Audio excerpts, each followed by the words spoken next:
This week on Tasmanian Takeover, it's time to introduce you to our dedicated Tasmanian Devils podcast. This is the Devil's Den. The map is back. Did he do it?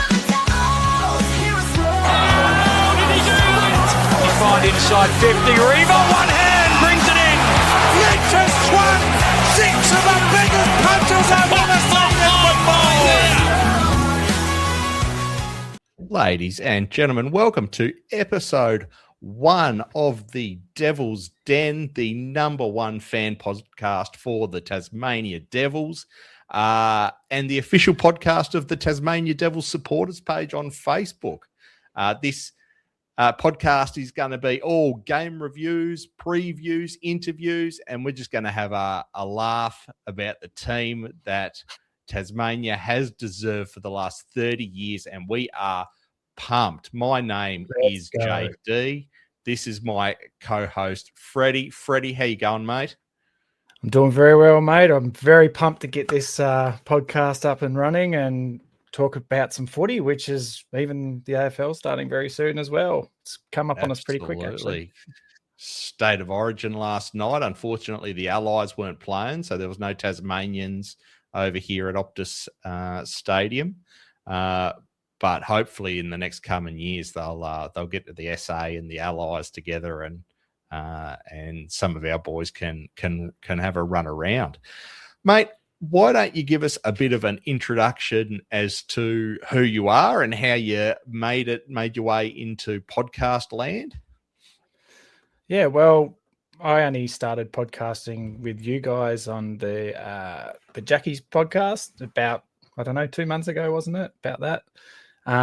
Really nervous the first one, I tell you. It's so bad. I was so nervous. Kept me up all night thinking about it. But but now, I'm pretty comfortable in talking about basketball and football, and especially football, because football is my number one love as a sport. And I've been involved in footy for a bloody long time, and even as a little kid doing the scoreboard down at the Signet Oval, watching all the games, getting me meat pie and chips for doing the scoreboard and all that. And I'm just really, really, really happy that Tasmania's got a team now. As I started up that Tassie supporters page and got you on board, we done that in 2016, I think it was. That's 10 years ago. And I every now and then would put up a little feed, a little drip feed of some news that'll come up. And when that team got announced, mate, that page has exploded. So we were talking about doing something like this, the podcast, for a while. And I'm glad it's here, and I'm glad to be talking to you, JD, and I'm glad to be talking to our listeners out there, because it's going to be excellent. Even starting with the VFL, I'm super pumped about that as well. So I'm going to get along to a few games. But yeah, here I am. Absolutely, and we have some big announcements coming up. Nothing that we can say on this podcast just yet, but it is going to be a very, very fun ride here on the Devil's Den. As I said before, my name is JD. I also grew up down in Signet, where, let's be honest, football's not really a recreation. It's more a religion down there. You get nearly 1,000 people to a seniors game, sitting up in the old grandstand at the Signet Oval there. I'll never forget old Flash Gordon sitting up in the stand, raining abuse down on the opposition teams. It was absolutely the best, and it instilled in me a deep, deep love for the game. For the last 2 years, I have been both a host and a co-host on the Ants Nest for Tasmanian Takeover, talking everything about the Tasmania Jack Jumpers, which is my second love. But you know what they say, you can take the here we go. I'm currently living over in Perth. I left Tasmania when I was 18, but I've always dreamt of coming back, and one day I will. There's an old saying, you can take the boy out of the Huon, but you can't stop him from doing a Tassie sports podcast. Cool. as you mentioned, Fred, we have a Facebook group with almost 22,000 members, as you said, created back in 2016, where all we wanted to do was update people on whether Tassie would ever get an AFL team at that stage. And it sat pretty dormant for 5 years at about 120 members. And then when the Devils were announced, it exploded and it went from about 120 members to 8,000 members basically overnight. And is now the biggest fan Facebook group for the Tasmania Devils. It's awesome. Yeah.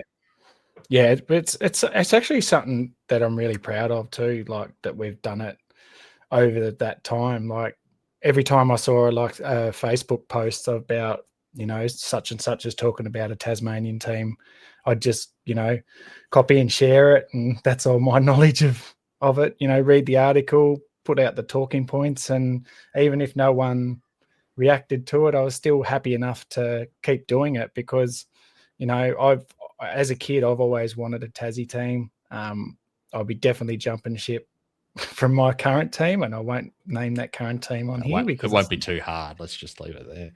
Nah, it won't be too hard. I just hope some of the players from current team come over. If you know who I'm talking about, Butters. Anyway, so I'm super proud of it, and I'm proud of where it's came. We try to do the best we can with the Facebook page, and we can't please everyone, and we're just trying our best, and we're here for you guys, and hopefully this is just another avenue for us to keep you guys informed.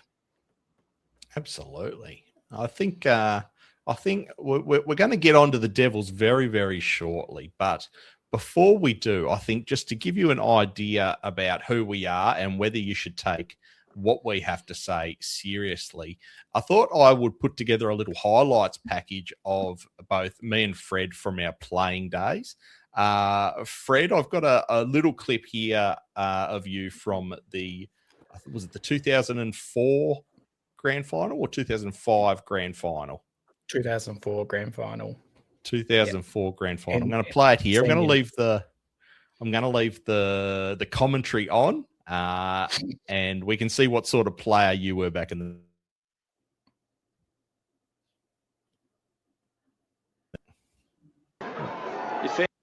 Defender couldn't hold on to it. Rode beautifully, read the ball well, left foot kick towards goal. Oh, has he got it? Let's wait for the umpire's decision. Full points at 20 of goal Signet. Fantastic effort. 2015, 135. Over Surreal, 9-10-64. How good was that memory, Fred? Talk us through that. Oh, it's just, it was coming into the last quarter. We sort of were on top of them a bit, and we had the ball come out on the wing, and I sort of kept running from the wing and kept running down. It went to centre forward, and then it spilt to the ground. I was front and centre, scooped it up, and Bob's your uncle, straight through the hey diddle diddle. Beautiful, beautiful. Well, you were blessed with a little bit more skill than I had, and my one highlight from my junior career will prove that. I'm going to play that now. Get on with play. The crowd into it as well. There goes the ball. Good work, umpire. The power. Here they go. If they can kick another one, he can back the other way. He's got a teammate. No, what has he done? Oh, what has he done? Pick up the ball, son. Oh, no. Big mistake there from the power. Oh, dear. That is the one highlight from my junior career that was ever caught on tape. That was me taking the ball out of the middle because I was the only player on the ground not in an all-in brawl. I ran into open goal, but instead of having a second and even a third bounce, I thought I'd have a ping from outside 50, and I ended up just about kicking it out on the full when I had 2 or 3 teammates screaming at me for the ball. Ah, well. I think we've all done that at one stage. It wasn't always caught on camera, though. Look, let's move on now to what we are all here for. We are here to talk about the Tasmania Devils, the team that we should have had 20 years ago. And this podcast is going to be released a month to the day that the VFL Tassie Devils will play their first game. So I thought to myself, what are the VFL Devils going to be? And I think primarily what we're going to see from the Devils in the next 2 years is they're going to be primarily a development pathway for young Tassie talent and AFL hopefuls in 2028. This is not going to be the 2003 Brisbane Lions where we're going to win a premiership every year in the VFL. It's going to be more like the 2012 Brisbane Lions, who are okay. They've got a lot of good players on their list, and they're just trying to work it out. Freddie, give us a bit of an idea, mate, of what we know about the team, and also what you're expecting this year. So, as far as we know, there's a 49-man squad. So that will probably be reduced as they get closer to game time, or they might keep it that big. I'm not really sure, but I would assume it'll be cut down to probably 33, maybe 35. I think you can only have a certain number on the list. Some of these are ex-AFL players, VFL, Samford, Waffles, and even got local talent as well. A couple of young kids that have really stood out for their respective clubs in the statewide league and the Southern League and the Northern League as well. They're going to be coached by Jeremy Webberley. He's a very, very experienced coach, and I believe they've got him there because he can develop that team into something, competitive. Develop the younger players, and they've got a decent squad too, because they've got some older heads that have played in the AFL or been delisted. They've got some young AFL ex-AFL young talent as well, such as Hugo Dixon. He was over there at Freo, I believe, and then he came, and then he went to Southport. Was it? No, or was it before? Definitely. Yeah, so he did time on both Freo and West Coast's list, but most recently he's been playing up in Southport, and even played for the losing VFL team in the VFL Grand Final last year. So he's going to bring an absolute wealth of experience to our forward line, and he's an absolute contested marking monster if you have a look at the highlights on here. Yeah, he's filled out really well too. Like he's a big lad. He's a big lad now. He's going to be very important to what they're trying to develop down here in Tasmania with the VFL, especially. We've also got other players like Robbie Fox. He's played 140 games for Sydney, and he's a valuable asset coming into the Tassie team, because he's played in the highest level, so he's got that leadership, and especially being under John Longmire and been playing under John Longmire, who was an absolute superstar coach. His leadership and all the leaders that he's had around him, he's going to be soaked up all their knowledge and how they go about their professionalism, and he's going to be a real good asset for the Tassie boys. So early contender for captain, I would say, is Robbie Fox. Yeah, 100%. We also got Jai Menzies. So he's used to play for Essendon. He's a young midfielder, I believe. Really talented, super talented young kid. I'm actually confused why he isn't in an AFL list, because he is really good, super underrated. I think he's going to be such a asset for the VFL Devils. I mean, he's going to come out and he'll smash it. He's got such a talent such a talent like that, just if we can get him, well, we've got him, in our midfield or half forward, mate. He's really good talent. We could use with the other guys too. Like his knowledge from a professional standpoint would be super valuable as well. And we've also got I think a lot of the Essendon fans are surprised that Jai Menzies isn't on their list, especially with all the injury issues they've had over the last couple of years. Jai Menzies has been relatively healthy after coming back. I think he had an injury when he was first drafted, but was pretty consistent after that. So I think some of the Essendon fans are a bit confused as well. Yeah, I that's what I said. I just don't get why he's on an AFL list. He's super talented. A kid can play. He can really play. Absolutely. We've also got some couple of locals. We've got Brad Cox Goodyear. He's from up north, up in Lonnie. Super talented, very, very good footy play. He's, him and the next bloke I'm going to mention, they just stand out like a sore thumb when they play in their respective clubs down here in Tasmania. They're just that good, and they're probably a bit on the older side. So we need that. We need their experience and their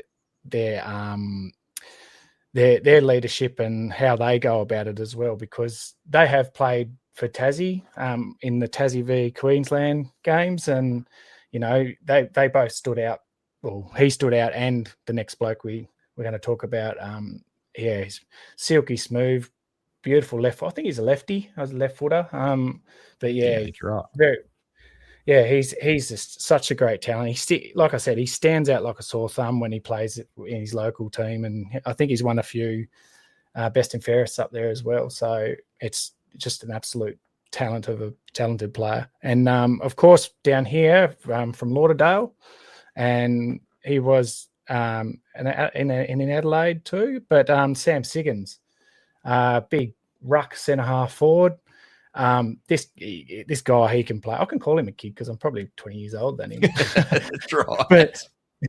But he's really, really talented. This guy he's a really good footy player. He's smart with the ball for a big ruckman / forward. He uses the ball really well for his size, his agility, his strength as well. He really, really is a good player. I think we found out, we've lucked out getting him as well, because, he's obviously too good for the league that he plays in down here in the south. And he's another one with a wealth of knowledge, experience, a bit of AFL experience, I believe too.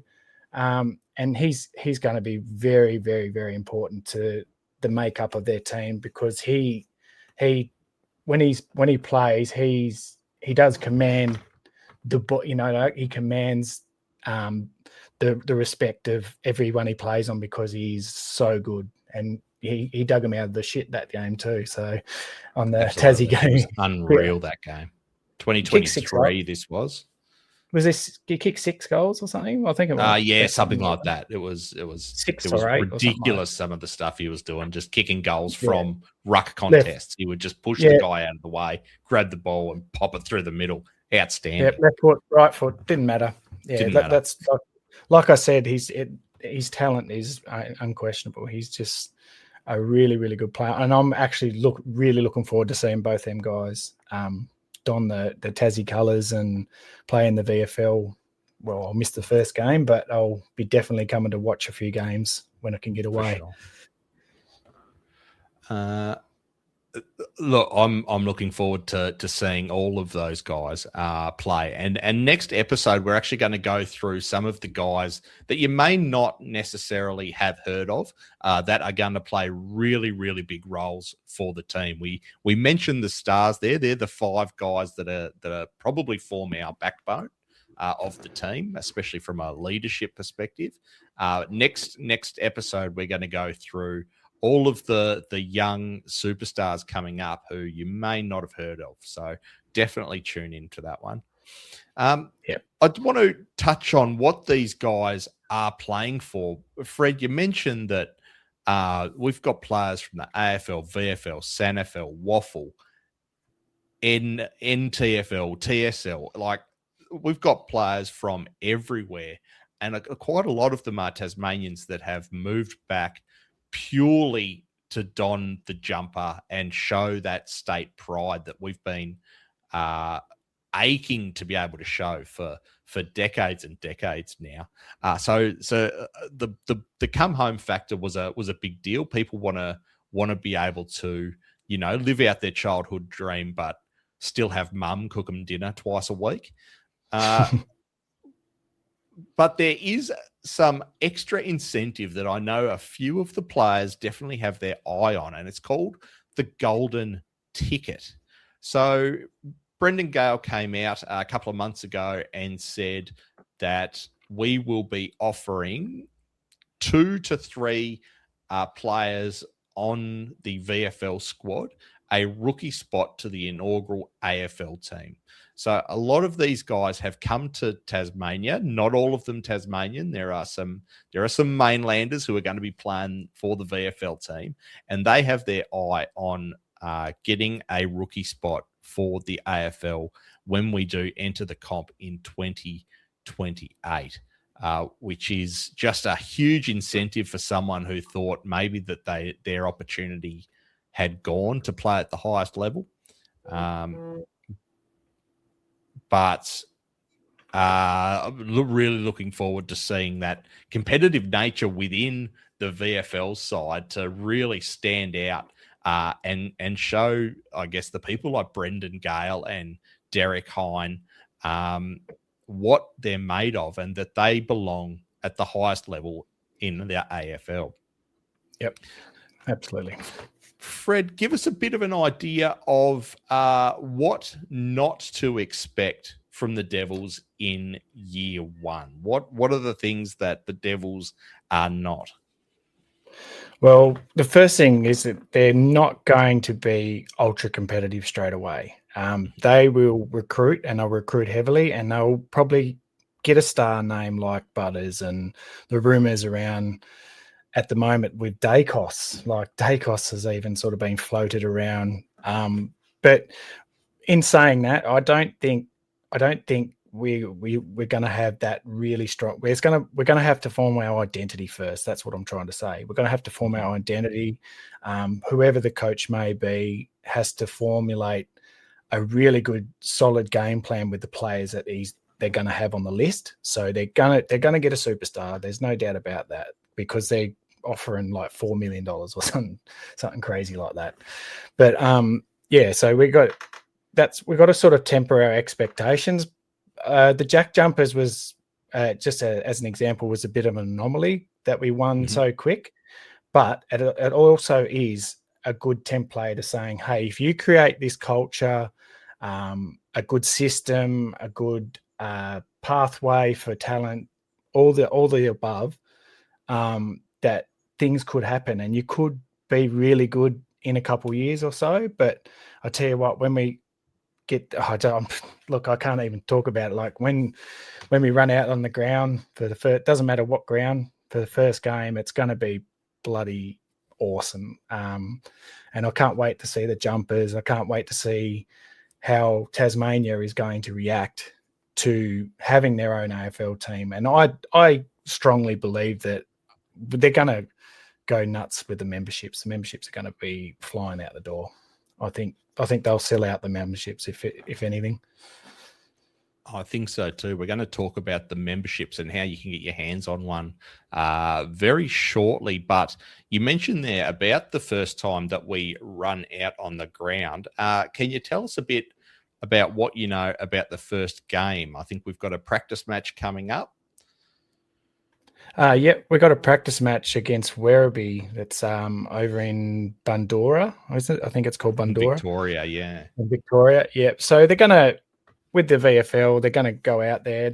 I reckon they'll use it as their gauge on the players and really get a look at how the players are going to perform.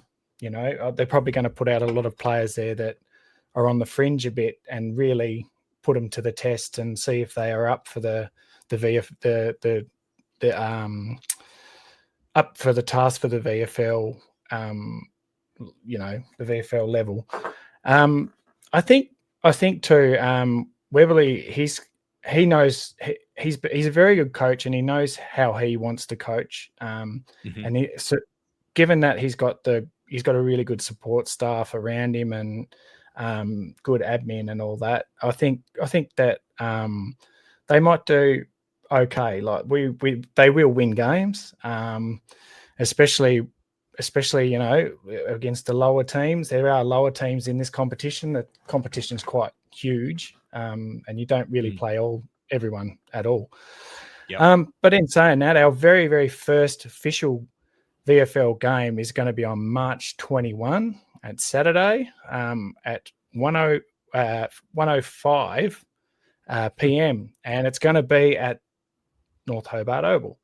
And Lovely. I think that is a brilliant idea. It's absolutely brilliant idea.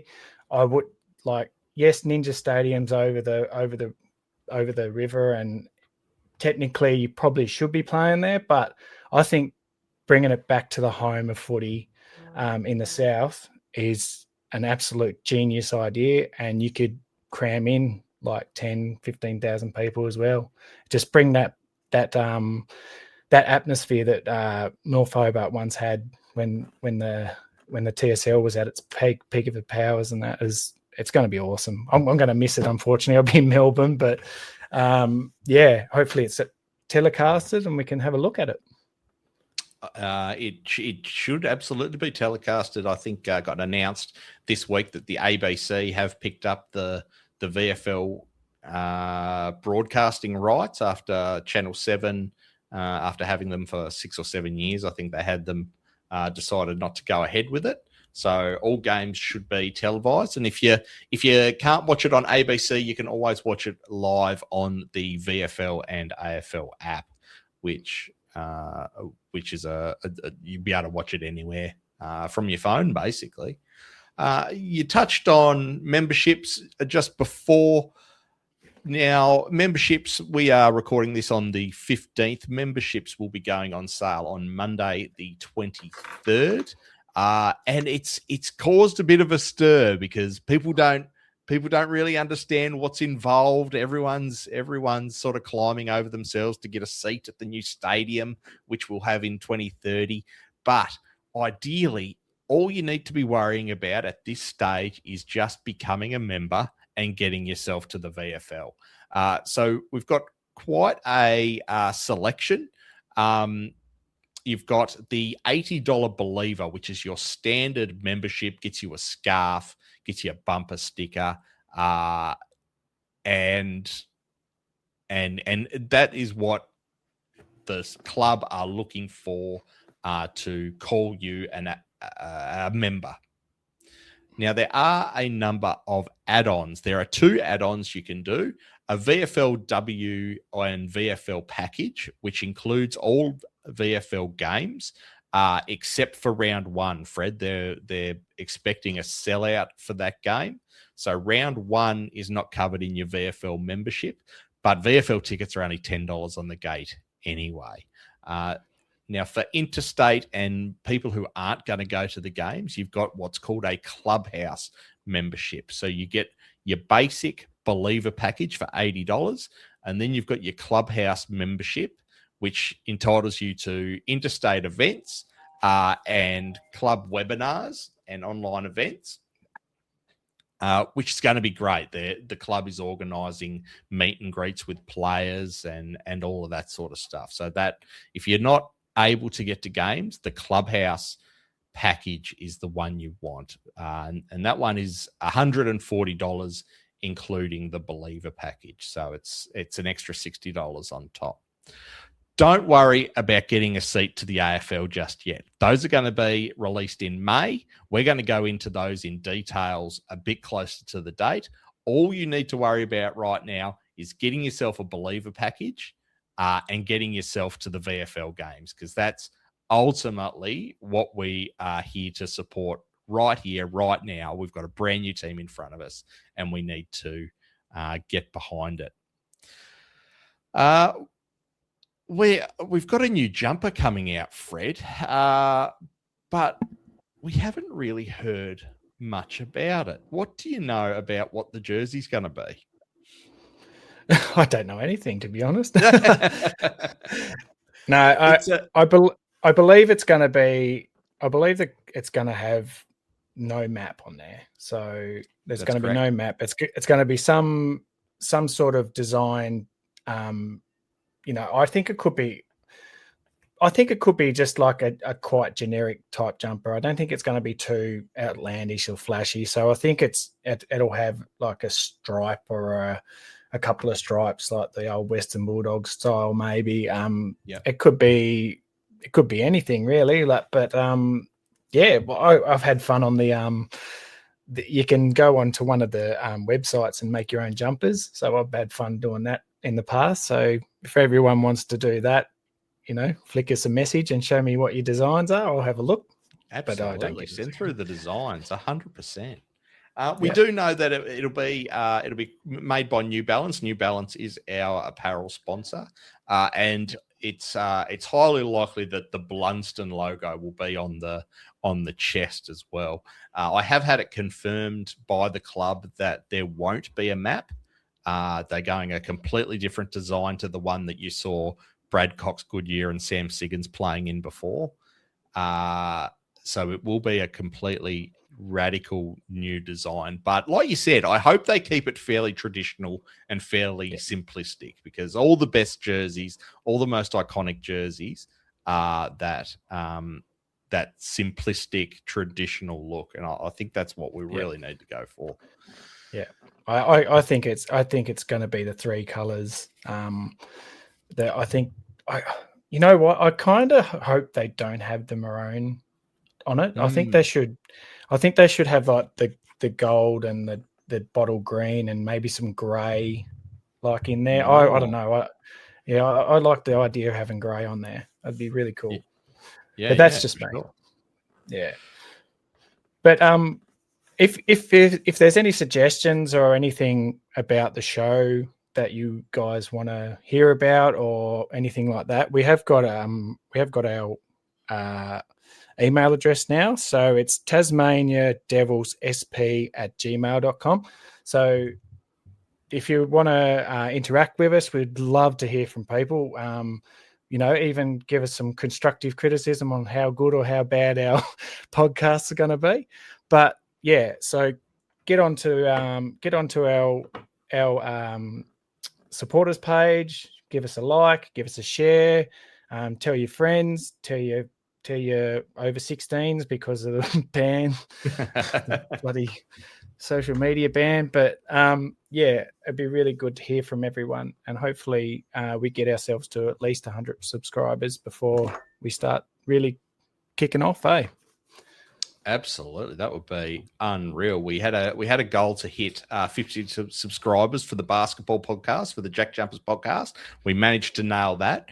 We would love for everyone who has made it this far in the podcast to subscribe and push us up to 100 subscribers by round 1. That's a month. It's a big goal, but I think we can. I think we can do it. We've got the footy supporters and the passion to be able to nail it.